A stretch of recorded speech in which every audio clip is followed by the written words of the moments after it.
everyone, this is my first vlog.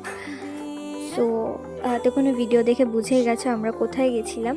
হ্যাঁ, আমরা গেছিলাম কৃষ্ণনগরে।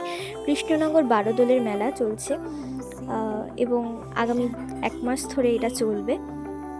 এই হচ্ছে রাজবাড়ির পুকুর, আর এই ব্রিজটা নাকি মেলার সময় খোলা থাকে। তো আমরা এখান দিয়ে গেছিলাম, সামনের দিক দিয়ে ঢুকে নিই। আমরা গিয়ে দেখলাম মেলার কোনো কিছুই খোলেনি, সেভাবে রাজবাড়ির গেটও খোলেনি, এমন সময় গেছিলাম। সব দোকানপাট বন্ধ। তো তারপরে একটু সামনের দিকে গিয়ে দেখলাম অনেক সাধু মনীষীরা এখানে বসে আছে। তারপরে একটা স্টোর খুঁড়েছিলাম, এইটা আমার খুব ভালো লেগেছে। এই যে টেরাকোটার কাজের স্টোরটা, এখান থেকে আমি কিছু জিনিসও নিয়েছিলাম। তারপরে গেছিলাম রাজবাড়ির যে ঠাকুর আছে সেইখানে। এখানে অনেকে আবির মেখেছিল, এখান থেকে নিয়ে আমিও একটা ছোট্ট টিপ নিয়েছিলাম।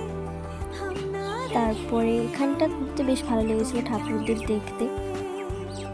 আর এটা মনে হয় খুব সম্ভবত রাজবাড়ির বাগান। এখানে একটা পদ্ম ফুল আছে। তারপরে এখানে যেতে একটা লোক তাড়াহুড়ো করে সবাইকে চলে যেতে বলছিল।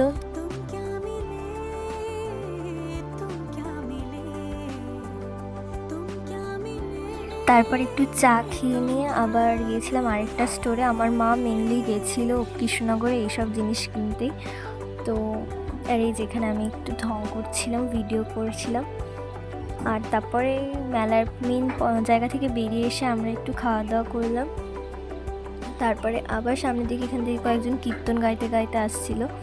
তো যাই হোক, মেলাটা বেশ ভালোই লাগলো। আর এই যেখানে মা আর বাবা আমার ভিডিও দেখে সবাই হাই করছিল।